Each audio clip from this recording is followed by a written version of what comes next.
Hello guys, welcome to my channel Deepa education जे। आज की इस वीडियो में हम चर्चा करेंगे बीपीएससी 4.0 के एग्ज़ाम 2024 को लेकर, और ये एसएसटी को लेकर ये वीडियो होने वाला है। अगर आपको आज का सेशन पसंद आता है तो प्लीज़ चैनल को लाइक करें, सब्सक्राइब करें, शेयर करें। तो देखिए, नोटिफिकेशन इसका जल्दी से जल्दी आउट होने वाला है। तो जैसे ही नोटिफिकेशन आ जाएगा, आपकी तैयारी और भी ज़्यादा अच्छी तरीके से हो जानी चाहिए। तो वीडियो को स्टार्ट करते हैं। पहला क्वेश्चन है, फ्रांस की क्रांति कब हुई थी? ठीक है, बहुत इंपॉर्टेंट क्वेश्चन है, क्योंकि आपने देखा होगा कि बीपीएससी का पैटर्न आप जब देखते हैं तो ऐसे प्रश्न बार बार पूछे जाते हैं जिनकी प्रबल जो है संभावना ज़्यादा है। ठीक है, तो 14 जुलाई 1789 का ये डेट बहुत इंपॉर्टेंट हो जाती है। अब मैं आपको फ्रांस की क्रांति को बिल्कुल शॉर्ट में एक बताती हूँ कि देखिए, 1774 की बात को आप समझिएगा। 1774 में जो था वो बुर्बो राजवंश का लुई 16, ठीक है, लुई 16 जो था वो गद्दी पर बैठता है। ठीक है, जब वो गद्दी पर बैठता है, देखिए ये टाइम है 1774 का, जब लुई 16, ध्यान रखिएगा इंपॉर्टेंट है, लुई 16 जब राजवंश जो बुर्बो राजवंश का था गद्दी पर बैठता है। जब लुई 16 गद्दी पर बैठता है तब राजकोष पूरी तरीके से क्या होता है, खाली रहता है। क्यों? क्योंकि युद्ध उस समय फ्रांस क्या हुआ रहता है, फ्रांसीसी क्रांति की शुरुआत होने से पहले फ्रांस कई युद्धों में शामिल हुआ रहता है। अमेरिका का अभी स्वतंत्रता संग्राम में फ्रांस का एक लफायते के नेतृत्व में एक सेना, एक टुकड़ी शामिल हुई थी जिसमें फ्रांस के ऊपर बहुत ही ज़्यादा कर्जा हो चुका था।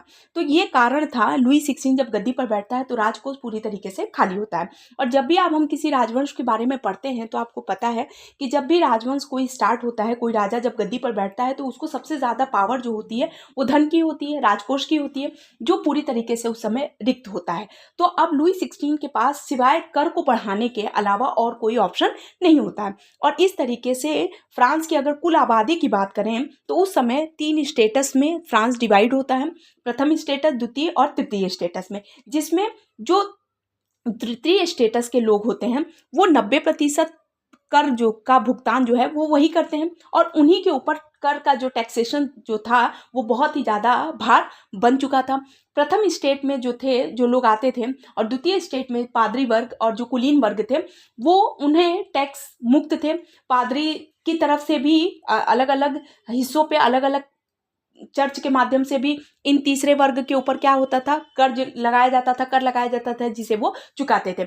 जो व्यक्ति धन के रूप में कर नहीं दे सकता था वो काम के बदले में देता था। वो दूसरे राजा के घर में जाकर सैनिक के रूप में कार्य करता था। अगर सैनिक के रूप में है तो वो जाकर उसकी घर खेती का में हाथ बटाता था, खेत में काम करता था, नहीं था तो किसी व्यापार में काम करता था, और कर्ज के रूप में कर अदा करता था। तो ये कंडीशन, तृतीय स्टेटस के लोगों की स्थिति क्या होती गई, दयनीय होती गई। आपको पता है कि जब भी किसी एक व्यक्ति के ऊपर बर्डन होता है और उस बर्डन को हल्का करने से पहले उसके ऊपर एक और बर्डन दे दिया जाता है, तो एक टाइम ऐसा आता है कि वो क्या करेगा, या तो बिल्कुल दब जाएगा और विलुप्त हो जाएगा, या तो आवाज उठाएगा। यही रीजन था फ्रांस की क्रांति का स्टार्ट होने का, जब तृतीय स्टेटस के लोगों ने कहा कि नहीं, हमें भी वोट देने का अधिकार दिया जाए और हमें इतना जो टैक्स लिया जा रहा है वो टैक्सेशन को क्या किया जाए, माफ किया जाए। और इसी वजह से फ्रांस की क्रांति की शुरुआत होती है। और ऐसा माना जाता है कि 14 जुलाई 1789 को बास्तील का पतन होता है, जो वहाँ का एक कारागार होता है, और वहाँ के लोग, जो फ्रांस की जनता होती है,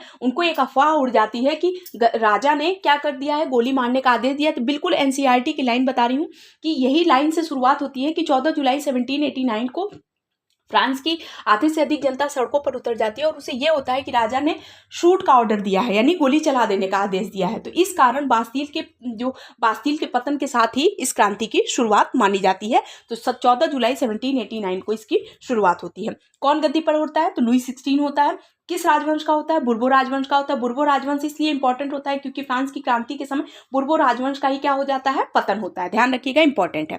दूसरा है क्वेश्चन, जनता व प्रभुत्व भारत अखबार किसके द्वारा प्रकाशित किया गया था, यानी इसको किसने लिखा भी था? तो डॉक्टर भीमराव अंबेडकर द्वारा इसे प्रकाशित किया गया था। जनता व प्रभुत्व भारत अखबार बहुत इंपॉर्टेंट है, और डॉक्टर भीमराव अंबेडकर से भी प्रश्न यद्यपि TRE 1 और 2, 3 में भी आए हुए हैं, तो ध्यान रखिएगा, ये इंपॉर्टेंट हो जाता है। तो डॉक्टर भीमराव अंबेडकर को भारतीय संविधान का जनक के रूप में जाना जाता है। और आपको पता है डॉक्टर भीमराव अंबेडकर जब संविधान निर्माता के रूप में जाने जाते हैं, जब ये संविधान का निर्माण कर रहे थे, तो आपको पता है कि भारत के संविधान को उधार का थैला कहा जाता है, क्योंकि इसने अलग अलग कंट्री से अलग अलग स्रोत के रूप में भारत में क्या चीज़ों को इंक्लूड किया है, चीज़ों को लिया हुआ है। उसमें डॉक्टर भीमराव अंबेडकर द्वारा उन चीज़ों का चुनाव बहुत अच्छी तरीके से किया गया है कि किस देश से हम जैसे आपको पता है कि प्रस्तावना को संविधान की आत्मा कहा जाता है, ध्यान रखिएगा, इंपॉर्टेंट है।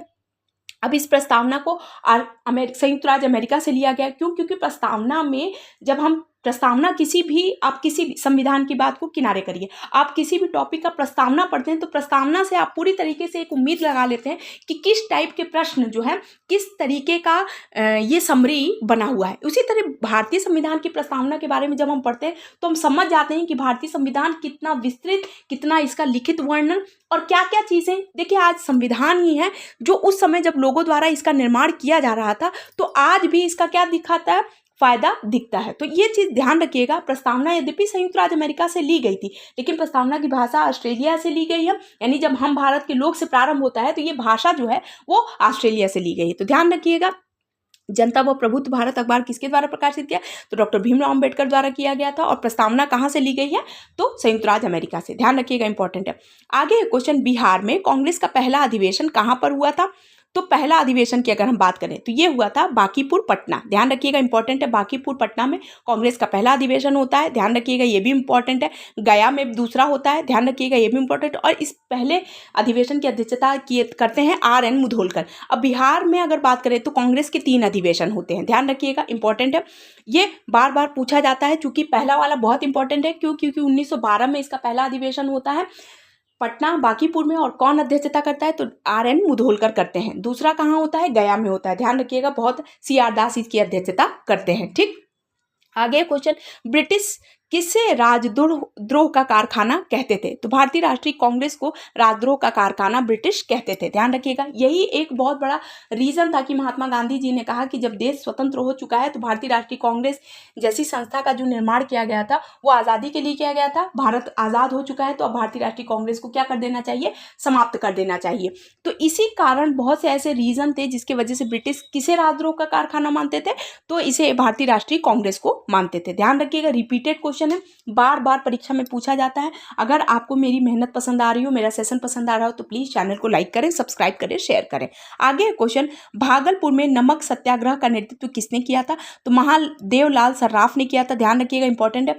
भागलपुर में नमक सत्याग्रह, देखिए जब हम भारतीय राष्ट्रीय आंदोलन, हमारे सिलेबस का एक टॉपिक है, ध्यान रखिएगा। भारतीय राष्ट्रीय आंदोलन की शुरुआत में आपको पता है कि नमक सत्याग्रह भी बहुत इंपॉर्टेंट है। क्योंकि नमक सत्याग्रह की शुरुआत होती है गांधी जी के द्वारा, ध्यान रखिएगा, बहुत इंपॉर्टेंट है। तो गांधी जी ने इससे पहले क्या की थी, अपनी कुछ मांगे ब्रिटिश के आगे रखी थी, अंग्रेजों के आगे रखी थी। उनकी मांगों को स्वीकार न किया गया तो उन्होंने चूंकि उस समय नमक पर बहुत ही ज़्यादा भाग में क्या लगाया गया? कर लगाया गया। उस कर से मुक्त होने के लिए नमक सत्याग्रह का प्रारंभ किया। ये अपने 78 समर्थकों के साथ दांडी यात्रा निकालते हैं, दांडी पहुंचते हैं और वहां पर नमक बनाकर नमक कानून का उल्लंघन करते हैं, यानी तोड़ते हैं। तो देखिए, अब गांधी जी के इस नमक सत्याग्रह में अगर हम बात करें, वहीं से फिर सविनय अवज्ञा आंदोलन की शुरुआत होती है, भारत छोड़ो आंदोलन, ये सारी कुछ एक बेस पर, एक पॉइंट पर ही टिका हुआ था। ठीक, तो हर जगह क्या होता था? समुद्र नहीं था उस समय।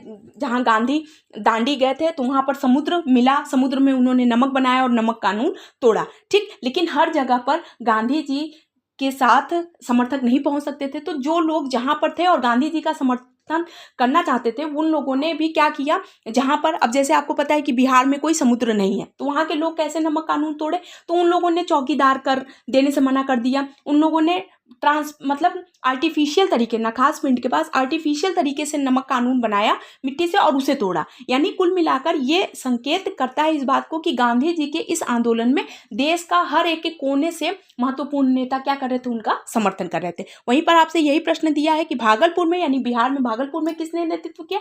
मुंगेर में श्री कृष्ण सिंह ने, ध्यान रखिएगा, इंपॉर्टेंट है। नमक सत्याग्रह का नेतृत्व महादेवलाल सर्राफ ने किया था भागलपुर में, ध्यान रखिएगा। सरकार के विभिन्न अंगों में शक्तियों की साझेदारी को कहा जाता है शक्तियों का पृथक्करण। आपको पता है कार्यपालिका, न्यायपालिका, व्यवस्थापिका, आपको पता है कि व्यवस्थापिका, कार्यपालिका, न्यायपालिका, इस तरीके से शक्तियों का क्या होता है पृथक्करण किया गया। व्यवस्थापिका, कार्यपालिका और न्यायपालिका, इन तीनों के कार्य क्या है अलग अलग है। एक दूसरे से किसी भी तरीके, आपको पता है कि पहले कानून का निर्माण होता है, फिर उस कानून को फॉलो किया जाता है और फिर वो कानून पर न्याय किया जाता है, यानी अगर कोई उसका उल्लंघन करता है तो उसे सजा मिलती है। तो ये शक्तियों का पृथक्करण है, जो शक्तियों का पृथक्करण कहलाता है। और ये तीनों जो रचनाएं दी, संरचना जो है वो एक दूसरे से क्या है स्वतंत्र है। इसीलिए सत्ता की साझेदारी, जो जब हम क्लास 10th में चैप्टर 1 पढ़ते हैं पॉलिटी में, तो हमने ये क्वेश्चन देखा हुआ है कि सत्ता की साझेदारी, यानी जब क्लास 10th की एनसीईआरटी पढ़ते हैं तो उसमें दिया है कि सत्ता के साझेदारी को समझने के लिए कोई व्यक्ति किसी नेता को महत्वपूर्ण मानता है तो कोई किसी अपने, वहाँ पर पूरी तरीके से अच्छी तरीके से डिटेल में दिया है कि किसी भी सत्ता में जाति के आधार पर नेता का निर्धारण करना क्या है गलत है, और किसी भी धर्म, जाति, वर्ण के आधार पर हम किसी भी नेता का चुनाव नहीं कर सकते। ये सारी चीज़ें शक्तियों के पृथक्करण में बहुत अच्छी तरीके से दी गई है सत्ता की साझेदारी में, ध्यान रखिएगा, इंपॉर्टेंट है।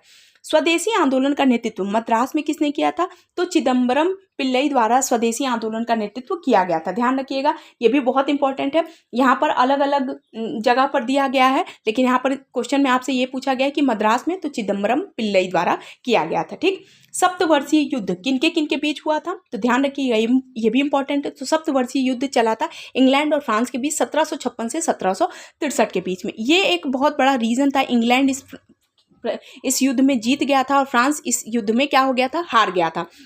और फ्रांस के हारते ही, ध्यान रखिएगा, ये एक बहुत बड़ा रीजन बना था अमेरिका स्वतंत्रता संग्राम का। यानी सप्तवर्षीय युद्ध की बात करें 1756 से 1763 तक चला था और फ्रांस इस युद्ध में हार गया था, और यही बहुत बड़ा रीजन था कि फ्रांस में लफायते के नेतृत्व में, ध्यान रखिएगा, सब एनसीईआरटी की लाइन आपको बता रही हूँ, लफायते के नेतृत्व में एक सैनिक टुकड़ी जो थी वो अमेरिकी स्वतंत्रता संग्राम में भाग ली थी। और यही बहुत बड़ा कारण था कि फ्रांस इससे क्या हो गया था, कर्ज भी बहुत ले चुका था, बहुत ही ज्यादा लोन भी हो चुका था। और यही कारण था कि जब फ्रांस की जब हम क्रांति पढ़ते हैं तो इसकी शुरुआत यहीं से मानी जाती है। समझिएगा, ये सारी चीज़ें पूरी तरीके से एनसीईआरटी में दी गई है। और ये बात रियलाइज होती है फ्रांस में कि जब सिर्फ एक सैनिक टुकड़ी जो है इंग्लैंड को हरा सकती है। आपको पता है कि इंग्लैंड का वर्चस्व अमेरिका स्वतंत्रता संग्राम में भी पूरी तरीके, यानी इंग्लैंड के पूरे 13 उपनिवेश अमेरिका को पूरी तरीके से क्या किए हुए थे, अपना राज जमाए हुए थे। लेकिन जब सप्तवर्षीय युद्ध होता है और इंग्लैंड उस युद्ध में क्या होता है, फ्रांस को हरा के जब जीत जाता है तो इंग्लैंड का वापस क्या हो जाता है, वर्चस्व भारी हो जाता है। अब अमेरिका इस बात को तय करता है कि यदि फ्रांस की कुछ लोग मिलकर अगर हमारा साथ दें तो हम इंग्लैंड के क्या कर सकते हैं, उपनिवेश को पूरी तरीके से क्या कर देंगे, समाप्त कर देंगे। और इस तरीके से अमेरिका क्या होता है, अमेरिका स्वतंत्रता संग्राम होता है। और आपको पता है कि 4 जुलाई की डेट, ये भी इंपॉर्टेंट है, अमेरिका में क्या होता है, स्वतंत्रता संग्राम होता है और अमेरिका अपने आप को स्वतंत्र बना लेता है। तो ध्यान रखिएगा, ये सारे क्वेश्चन आपके एनसीईआरटी बेस्ड हैं और ये सब प्रश्न आपकी परीक्षा में बार बार पूछे जाते हैं। तो आई होप आपके लिए वीडियो बहुत ज़्यादा इंपॉर्टेंट होगी। यदि आपको मेरी वीडियो पसंद आ रही हो, कंटेंट पसंद आया हो, तो प्लीज़ चैनल को लाइक करें, सब्सक्राइब करें, शेयर करें। Thank you so much.